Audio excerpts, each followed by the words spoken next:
इस कार्यक्रम के पुण्यार्चक हैं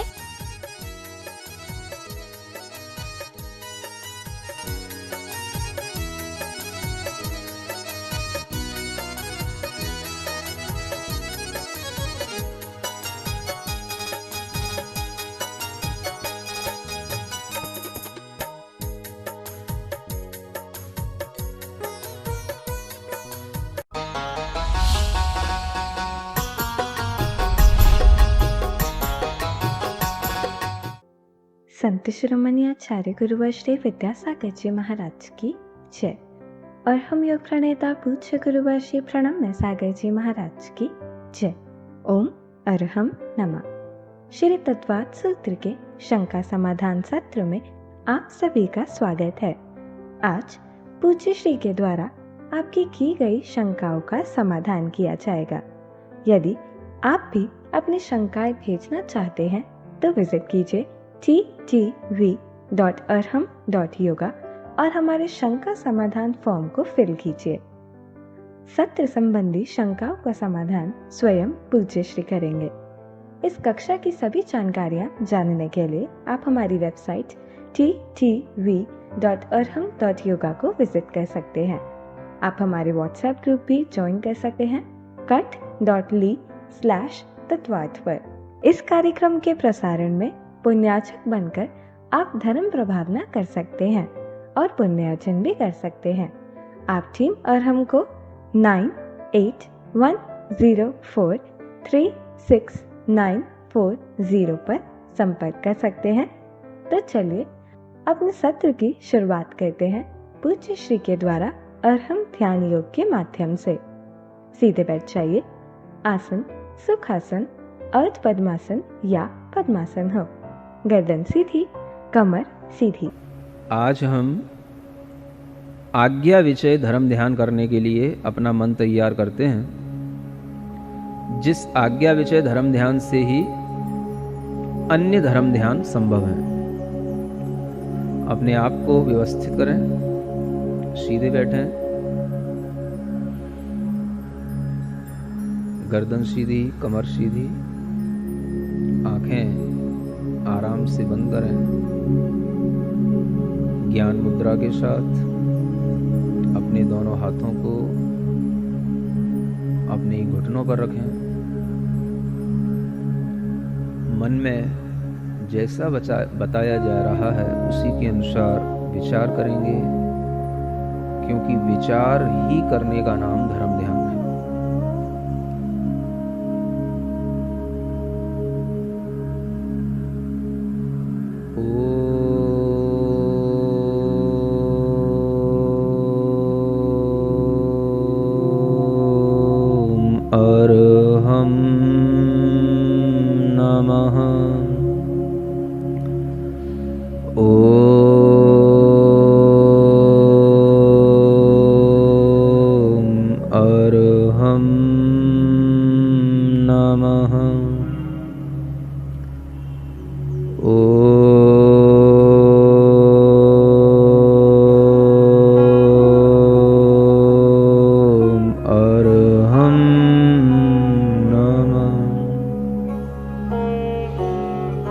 गहरी लंबी श्वास लेकर शांति से बैठेंगे।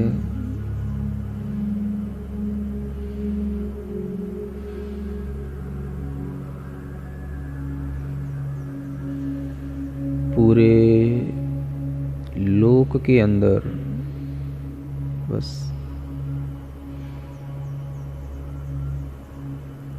पूरे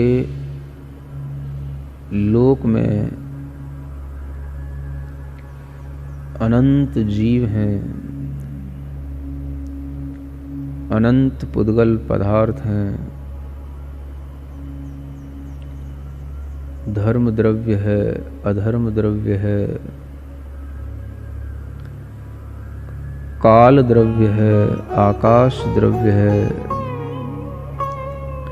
जो अत्यंत सूक्ष्म है। सर्वज्ञता के अलावा जो किसी के ज्ञान में नहीं आ सकते, ऐसे अनेक सूक्ष्म द्रव्यों से भरा हुआ यह लोक संपूर्ण लोक को जो अपने केवल ज्ञान में भी एक छोटे से द्वीप की तरह देखते हैं, जिनका ज्ञान इतना बड़ा है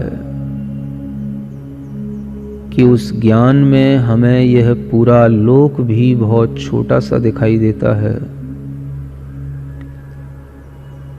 पूरा 3 जगतमय यह संसार सर्वज्ञ भगवान की आज्ञा से ही जानने में आता है। अधोलोक में अनेक नारकियों का आवास है। मध्यलोक में मनुष्य, तिर्यंच और कुछ देव भी रहते हैं। ऊर्ध्वलोक में देवों का ही आवास है और सबसे ऊपर सिद्ध लोक है, जहाँ पर मुक्त आत्माएं वास करती हैं। संसार का प्रत्येक पदार्थ सूक्ष्म से सूक्ष्मता की ओर जब हम देखते हैं तो परिणमन, परिवर्तन, उत्पाद व्यय द्रव्य के माध्यम से कर रहा है। यह मैं सर्वज्ञ भगवान की आज्ञा से जान रहा हूँ, श्रद्धान कर रहा हूँ। पूर्ण रूप से इसी तरह से देख रहा हूँ। संसार के प्रत्येक पदार्थ में, चाहे वो चेतन हो, अचेतन हो, शुद्ध हो, अशुद्ध हो, निरंतर प्रति समय पुरानी पर्याय का नाश होता है,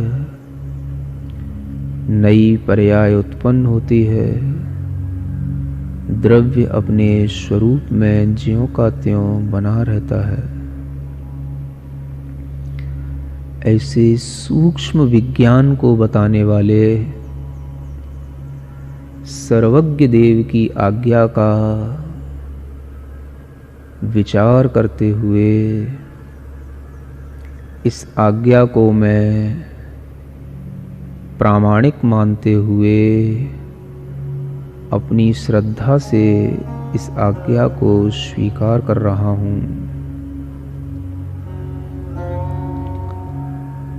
संसार के सभी जीवों में अनेक तरह के परिणाम हैं, भाव हैं, विचार हैं,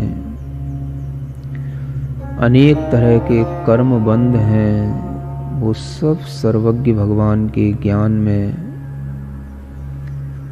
उनकी बंधने की प्रक्रिया, उनके झड़ने की प्रक्रिया, उनकी शक्ति में कमती बढ़ती होने की प्रक्रिया सब देखने में आई है।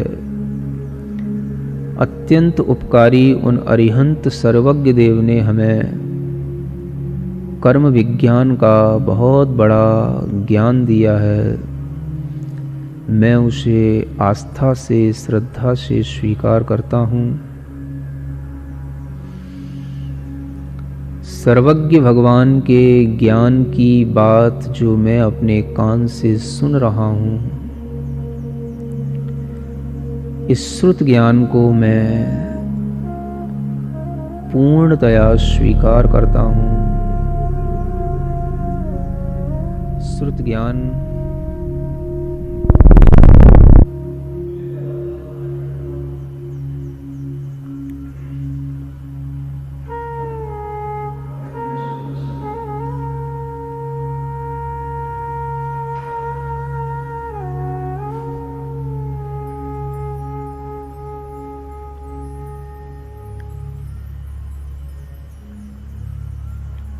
सर्वज्ञ देव के ज्ञान से जो श्रुत ज्ञान मुझे प्राप्त हो रहा है,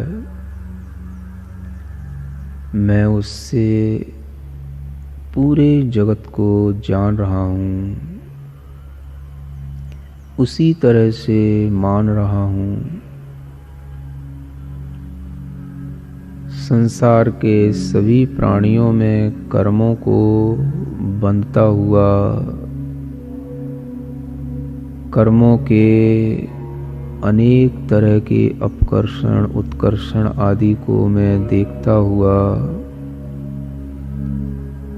भगवान जिनेंद्र देव की आज्ञा के अनुसार जीवों का परिणमन देख रहा हूँ। इस संसार में कुछ भी नया नहीं है। सभी पौद्गलिक पदार्थों का भोग उपभोग पहले किया जा चुका है। इस संसार में जो भी जीव पहले हुए हैं, उन सब के बारे में भी ज्ञान देने वाले सर्वज्ञ भगवान ने हमें भूत भविष्यत और वर्तमान का तीनों कालों का ज्ञान दिया है। मैं सर्वज्ञ देव की आज्ञा को स्वीकार करता हूँ। सूक्ष्म तत्वों का विवेचन, अत्यंत दूरवर्ती पदार्थों का विवेचन, अतीत काल का विवेचन, सभी कुछ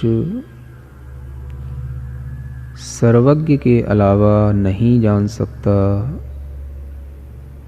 सर्वज्ञ के अलावा कोई नहीं देख सकता।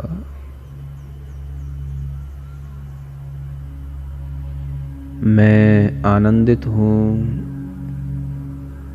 मुझे आज सर्वज्ञ भगवान की आज्ञा का चिंतन करने का यह समय मिला।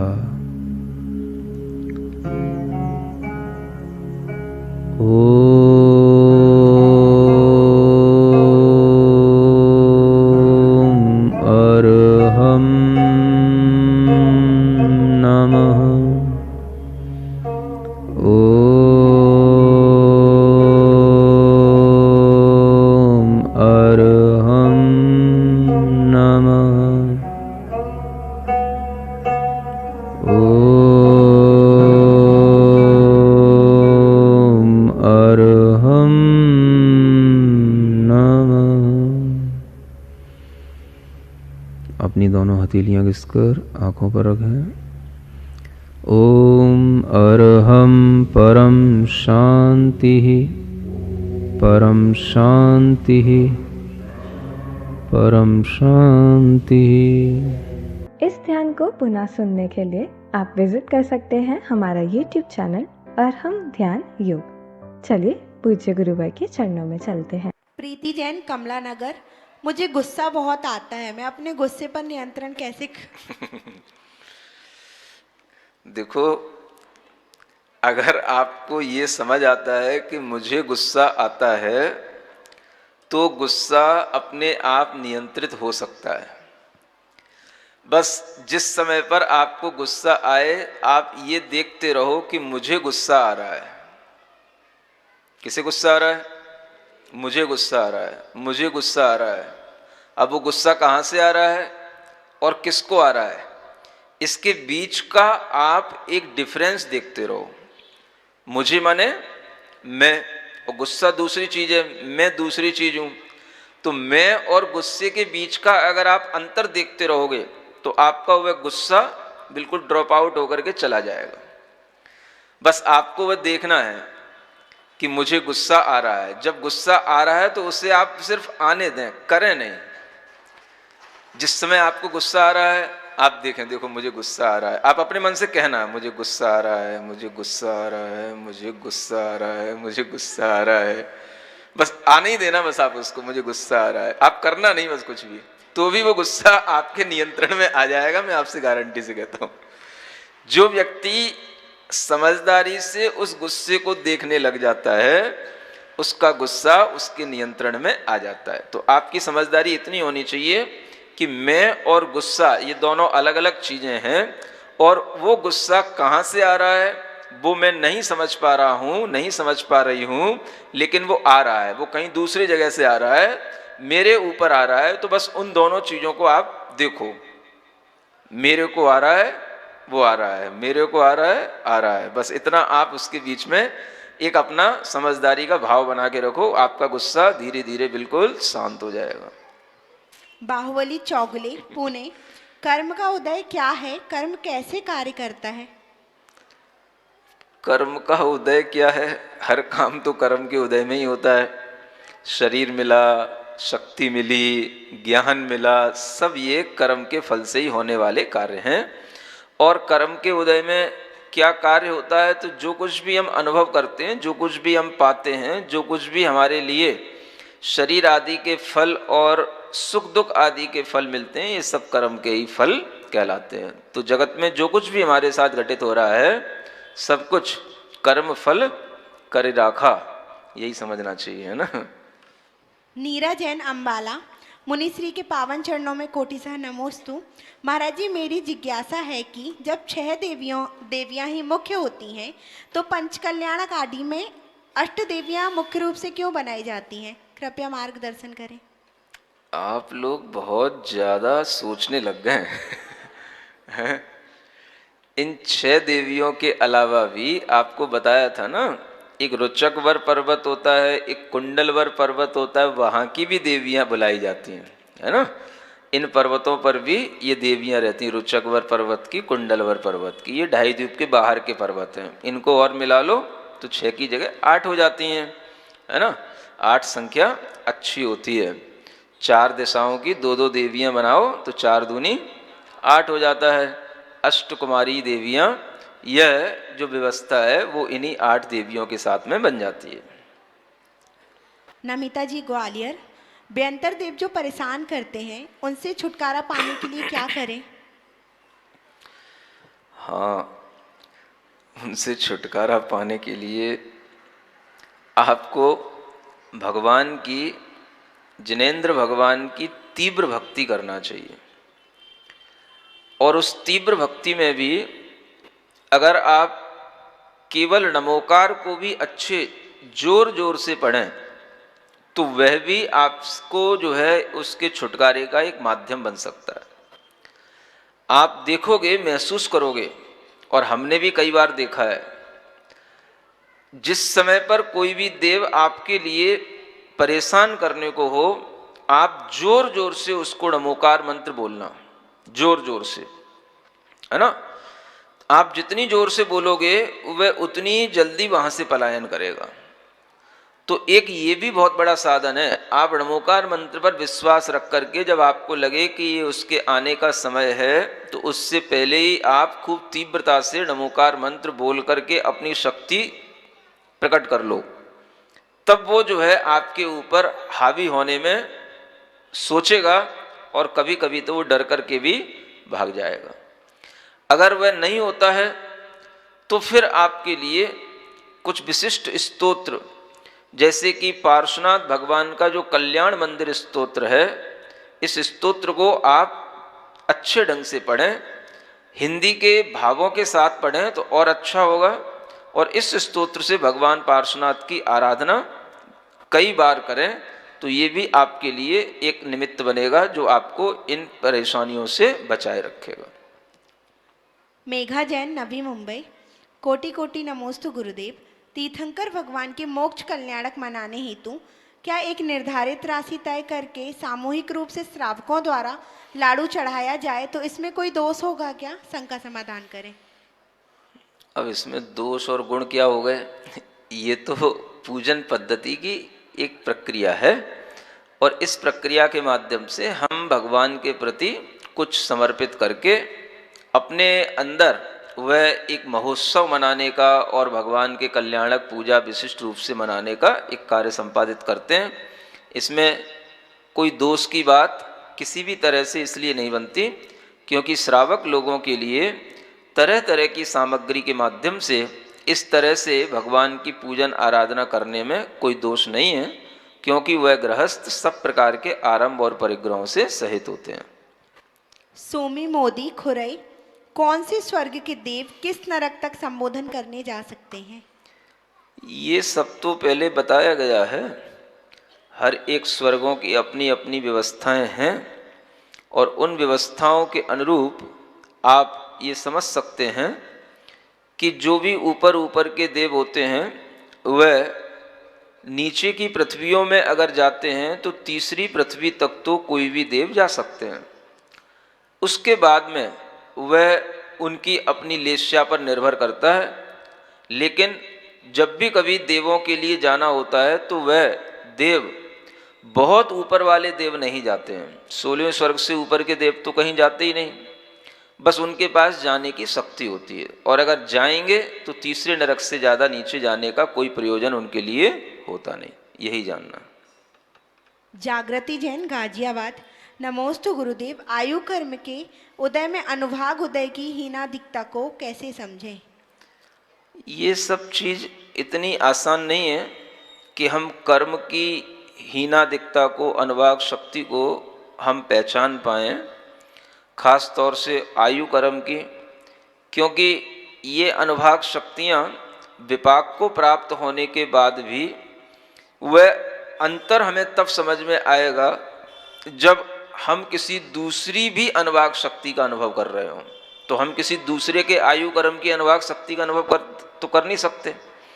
हमारे लिए जो अपनी अनुभाग शक्तियाँ हैं, अगर उनका भी अंतर हमें समझना है तो वो भी अंतर अनुभाग का हमारे लिए इसलिए समझ में नहीं आता क्योंकि उम्र के साथ साथ हमारी जो आयु बढ़ती है तो उसके कारण से हम उस आयु के प्रति अपना एक तरह से लगाव, ममत्व का भाव, हम मरना नहीं चाहते, इस तरह की आसक्ति का भाव भी उसके साथ साथ बढ़ता चला जाता है।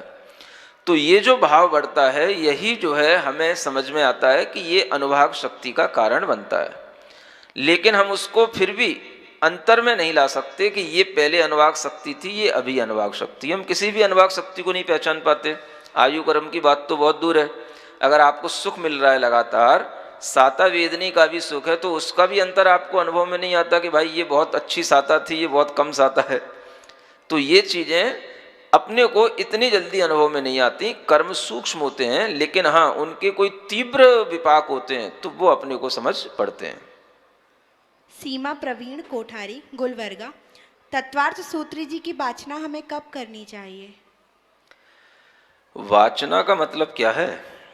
अगर आप किसी को पढ़ा रहे हैं तो उसका नाम वाचना है। किसी दूसरे के लिए शब्द अर्थ का ज्ञान करा रहे हैं तो वो वाचना है। और इस तरह की वाचना एक स्वाध्याय की प्रक्रिया के तहत जो स्वाध्याय का समय होता है उसी समय करना चाहिए। सामायिक संध्या समय आदि पर वह नहीं करना चाहिए। शशि प्रभा जैन गाजियाबाद, नमोस्तु गुरुवर। प्रांग मानुषोत्रान मनुष्याः, मनुषोत्रान शब्द बहुवचन में है, इसका अर्थ तो क्या यह नहीं बैठता कि मानुषोत्तर पर्वत एक से अधिक हैं, तो इनकी व्यवस्था कैसी है? ये कौन सा व्याकरण पढ़ लिया आपने? प्रांग मानुषोत्तरान मनुष्याः हैं? आपको व्याकरण आता है?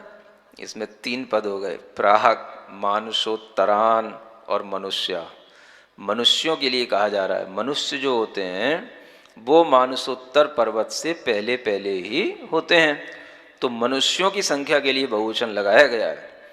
पर्वत के लिए तो मानुषोत्तरान है ना, ये तरान का मतलब ये पंचमी का एक वचन है। मानुषोत्तर पर्वत से पहले, प्राक अर्थ में पंचमी का प्रयोग किया जाता है, तो यह एक वचन का प्रयोग है। उत्तरात जो अंत में ता हलंत होता है वो आगे के मनुष्य के माँ के कारण से ना हो गया है। आप थोड़ी सी व्याकरण पढ़ें तब ये सब चीज़ें आपको समझ में आएंगी। चलो कोई बात नहीं, प्रश्न किया है तो उससे भी यही समझना कि यहाँ पर मानुषोत्तर पर्वत एक ही है, क्योंकि उसमें पंचमी का एक वचन का ही उसमें प्रयोग किया गया, पंचमी विभक्ति का। मनुष्यों के लिए बहुवचन का प्रयोग है, पर्वत के लिए बहुवचन का प्रयोग नहीं है। अनीता जैन ललितपुर, नमोस्तु गुरुवर। मुनिश्री जी, आपने बताया कि जो नदियाँ निकलती हैं वह आर्यखंड में थोड़ी सी दूर तो आती हैं, फिर मुड़कर लवण समुद्र में मिल जाती हैं। फिर आपने बताया कि इन नदियों का तो आर्यखंड में प्रवेश ही नहीं है। तब जिज्ञासा यह है कि जितनी दूरी तक आर्यखंड में प्रवेश करती हैं, इतनी दूरी तक तो आर्यखंड में भी नदियाँ मानी जाती हैं। चाहिए भले ही वह थोड़ी दूर तक अंदर आई हों। नहीं नहीं, आपने उसको थोड़ा अलग समझ लिया। आर्यखंड की ओर आती हैं। आर्यखंड में प्रवेश करने का मतलब ये नहीं है कि वो आर्यखंड में आ जाती हैं। आर्यखंड की ओर प्रवेश करती हैं, लेकिन प्रवेश करने से पहले ही उनकी गति समुद्र की ओर हो जाती है, ऐसा जानना। वंदना जैन सतना लौकांतिक देव द्वंद्व संघ के पाठी हैं, तो उन्हें श्रुत केवली नहीं कह सकते क्या? अब कुछ संज्ञाएं मुनि महाराज के लिए रहने दो। सब कुछ देवों को ही बना दोगे तो फिर मुनि महाराज में देवों में कोई अंतर नहीं रह जाएगा। केवली, श्रुत केवली, यह संज्ञा मुनि महाराज के लिए लगती है। द्वादशांग का पाठी होना अलग बात है, लेकिन द्वादशांग के साथ साथ और भी बहुत कुछ होता है। 12 अंग और 14 पूर्व, और इन 14 पूर्वों का एक तरह से क्षयोपशम होना अलग बात है, उसका उपयोग करना अलग बात है। जो हम शास्त्रों का पठन पाठन करा सकते हैं वो क्षमताएं देवों में नहीं होती हैं। वो अपने हिसाब से बस उसका स्मरण कर सकते हैं, अपने हिसाब से बस उनके पास में क्षयोपशम होता है। तो वह श्रुत का जो पूर्ण ज्ञान होता है, वो ज्ञान का जो अंतिम जो क्षयोपशम होगा वो तो मुनि महाराज की तपस्या से ही मुनि महाराज के पास होगा। वो क्षयोपशम कई प्रकार का होता है। इतना जरूर है कि हाँ, वो द्वादशांग के पाठी हो गए, द्वादशांग का ज्ञान आ गया, लेकिन वह उस श्रुत ज्ञान के अंतिम क्षयोपशम तक नहीं पहुंच गए। वो क्षयोपशम श्रुत केवली मुनि महाराज को ही होगा, ऐसा जानना। मोनिका जैन न्यू दिल्ली नमोस्तु गुरुदेव, स्थूल और बादर में क्या अंतर है? एक ही बात है।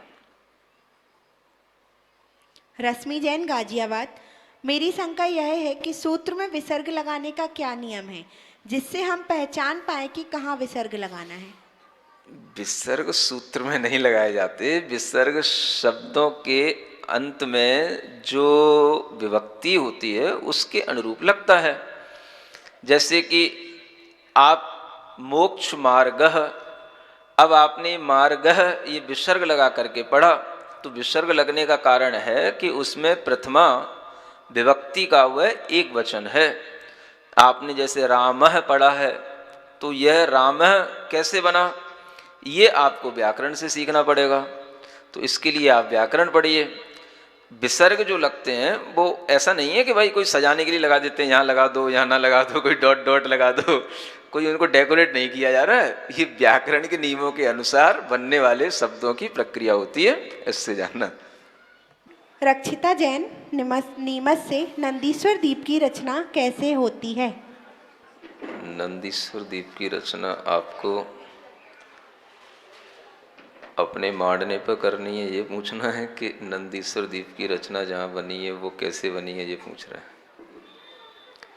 नंदीश्वर दीप की रचना किस प्रकार की होती है ये पूछना चाहिए। कैसे होती है ये पूछने का तो कोई औचित्य नहीं है, क्योंकि वो अनादि निधन रचना है। किस प्रकार से होती है तो वह आपको बताया जा सकता है। चारों दिशाओं में 13-13 जिनालयों की रचना होती है। प्रत्येक दिशा में एक अंजनगिरी पर्वत है, और उसी के इर्द गिर्द 4 दिशाओं में 4 दधिमुख हैं, और उन्हीं के आजू बाजू 2-2 रतिकर पर्वत होते हैं। इस तरह से 8 रतिकर, 4 दधिमुख और 1 अंजनगिरी पर्वत मिलकर के 13 जिनालय बनते हैं। वही चारों दिशाओं के मिलकर के 52 जिनालय हो जाते हैं। सुनीता जैन नीमच से खड़े क्यों? नमोस्तु गुरुदेव, स्वर्ग में देवी देवताओं की दिनचर्या कैसे होती है? दिनचर्या तो वहाँ होती है जहाँ दिन और रात का कोई भेद होता हो। वहाँ पर हमेशा दिन और रात एक समान होते हैं। दिनचर्या वहाँ होती है जहाँ पर दिन के काम अलग हों, रात के काम अलग हों। वहाँ पर दिन और रात एक समान होने से उन्हें कोई फर्क नहीं पड़ता कि कौन सा काम हमें कब करना है। उनके लिए शरीर में कोई थकान नहीं होती, कोई उन्हें व्यापार नहीं करने होते, कोई उन्हें कपड़े नहीं धोने होते, कोई उन्हें किसी भी तरह के पुत्र पुत्रियों का पालन नहीं करना होता, ऐसा वहाँ कुछ होता नहीं। इसलिए उनकी जो चर्या होती है वो हमेशा केवल बस घूमने फिरने की, या कभी कभी समौसरण आदि में मुनि महाराज के पास आदि पहुँच करके कुछ स्तुति वंदना करने की, इस तरह की उनकी चर्या। उन्हें दिन और रात का कोई भेद नहीं होता, इसलिए उन्हें सोना भी नहीं पड़ता, इसलिए उनके लिए इस तरह का कोई प्रश्न ही नहीं आता कि वो कब क्या करते हैं। उनके लिए हमेशा बस एक तरह का मौज मस्ती वाला भाव ज़्यादा रहता है, और अपने अपने विमानों में भी रहना या विमानों से बाहर आकर के भी जहाँ जिस तरह से उनके लिए बन पड़े वैसा हुआ धर्म ध्यान भी कर लेते हैं जो सम्यक दृष्टि होते हैं, बाकी की सब अपनी मौज मस्ती करते रहते हैं। यही उनका जीवन होता है। ज्योति जैन साहिबाबाद, नमोस्तु गुरुदेव। शुरू के 3 काल में त्रियंच गति के जीव होते हैं क्या? शुरू के 3 काल में, यहाँ भरत क्षेत्र में शुरू के 3 काल में भोग भूमि में त्रियंच भी होते हैं और मनुष्य भी होते हैं। भोग भूमि में केवल मनुष्य ही नहीं होते हैं, त्रियंच जीव भी होते हैं, ये सर्वत्र लिखा हुआ है। इसलिए त्रियंच और मनुष्य हमेशा, चाहे भोग भूमि हो चाहे कर्म भूमि हो, सर्वदा रहते हैं। अर्पिता जी थांदला, नमोस्तु गुरुदेव। भाव ना होते हुए भी द्रव्य हिंसा हो जाए तो क्या प्रायश्चित होना चाहिए? भावना होते हुए भी मतलब भाव ना होते हुए भी, कि भाव ना होते हुए भी, भाव ना होते हुए भाव नहीं होते हुए भी अगर द्रव्य हिंसा हो जाए तो अगर आपका भाव नहीं है, इसका एक तरह से जस्टिफिकेशन तब होगा जब आपके अंदर मारने का भाव तो नहीं है लेकिन एक सावधानी का भी भाव है कि नहीं, ये बड़ी चीज़ होती है। सामान्यतः ऐसा देखा जाता है कि आपको किसी जीव को मारने का भाव नहीं है, लेकिन फिर भी आप बिल्कुल ही केयरलेस होकर के कुछ भी अपनी प्रवृत्ति कर रहे हो, तो ये जो प्रवृत्ति है यही हिंसा का कारण बनती है। तो आचार्य कहते हैं अगर आप सावधान होकर के और भाव नहीं रखते हुए भी आप प्रवृत्ति कर रहे हैं, फिर भी अगर कोई हिंसा हो जाती है तो इस हिंसा को भी हिंसा नहीं माना गया। लेकिन आपकी भावना तो नहीं है, लेकिन आप प्रवृत्ति जो है सावधानी पूर्वक नहीं कर रहे हो, तो वो हिंसा में जाएगा। इसलिए उस हिंसा के लिए तो जब भी कभी कुछ ऐसा हो जाता है तो वो प्रायश्चित तो हिंसा के ऊपर डिपेंड करता है कि वो जीव कितने इंद्रिय था, कितना बड़ा था, किस तरह से आपकी वो प्रवृत्ति थी, इंटेंसली थी कि अचानक से कुछ हो गया। इन सब चीज़ों पे वो चीज़ें डिपेंड करती हैं। इसलिए प्रायश्चित कभी भी एक जैसा किसी के लिए नहीं होता, इसलिए यहाँ पर आपको कुछ बताया नहीं जा सकता। ज्योति जैन साहिबाबाद, नमोस्तु गुरुदेव। भोग भूमि में जो त्रियंच गति के जीव होते हैं उनके साथ भी मनुष्यों जैसे नियम होते हैं कि जोड़ी से उत्पन्न होना और मरना, कल्प वृक्ष से भी सभी सामग्री प्राप्त होना। क्या वहाँ त्रियंच मांसाहारी नहीं होते? वहाँ के त्रियंच मांसाहारी नहीं होते, शाकाहारी होते हैं। वहाँ की जो घास होती है वो इतनी मीठी होती है कि वहाँ के त्रियंच उस मृदु और स्वादिष्ट उस मिष्ट घास को खाया करते हैं। उनके लिए कल्प वृक्षों से भी वस्तुएं उपलब्ध हो जाती हैं और वह भी युगल रूप में उत्पन्न होते हैं। ये सारी व्यवस्थाएं मनुष्यों की तरह ही रहती हैं। भोग भूमि में मनुष्यों की तरह ही उनकी आयु आदि की भी व्यवस्था बनी रहती है। अंजना जैन दिल्ली, नमोस्तु महाराज जी। महाराज श्री आप कहते हैं कि जैन बच्चे अनमोल होते हैं, जैन बच्चों को बिजनेस ही करना चाहिए, इसलिए हमने अपने बच्चे को सर्विस ना कराकर बिजनेस ही कराया। अब जब रिश्ते आते हैं तो लड़कियां की डिमांड होती है कि हमें सर्विस वाला ही चाहिए। महाराज श्री आप मार्गदर्शन करें कि अब हम क्या करें? आपने गलत सुन लिया। एकांत से कुछ भी हम ऐसा नहीं कहते हैं। अगर आपने एक ही प्रवचन सुना होगा तो फिर आपके लिए वो एकांत से समझ में आया होगा। हम बच्चों के लिए ऐसा नहीं कहते कि वह सर्विस ना करें। सर्विस तो वह करते हैं, करना अगर पड़ती है तो वह सर्विस भी एक अच्छी क्लास की सर्विसें भी होती हैं। उस तरह की सर्विस करने का भाव उनके लिए करना चाहिए। और ऐसी सर्विसों में वह जो गवर्नमेंट की सर्विसें हैं या कुछ ऐसे अच्छे IAS IPS की जो सर्विसें हैं, जजों की सर्विसें हैं, अच्छे लॉयर्स की सर्विसें हैं, इस तरह की सर्विस करने के लिए कोई मनाही नहीं है। जिन चीज़ों की मनाही है वो मनाही मुख्य रूप से लड़कों के लिए तो वैसे भी नहीं है, लड़कियों के लिए वो मनाही करी गई है। तो आपके लिए अगर वो बेटा बिजनेसमैन है तो कोई बात नहीं, ऐसा ज़रूरी नहीं है कि सारे के सारे रिश्ते बिजनेसमैन के लिए नहीं आते, सर्विसमैन के लिए ही आते हैं। आप अपनी कोशिश करते रहिए, सब तरह के लोग सब तरह की डिमांड रखते हैं, समय पर आने पर सब काम हो जाते हैं।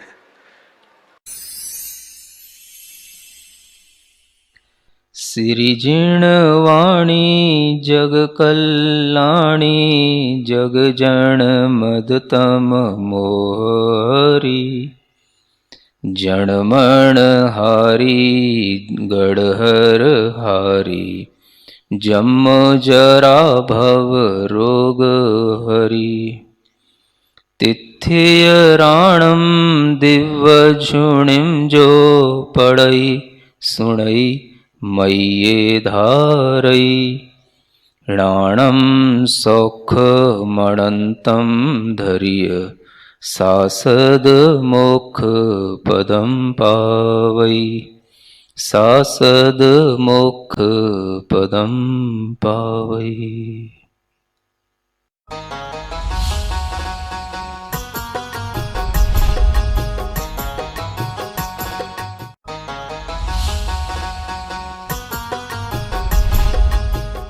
इस कार्यक्रम के पुण्यार्चक थे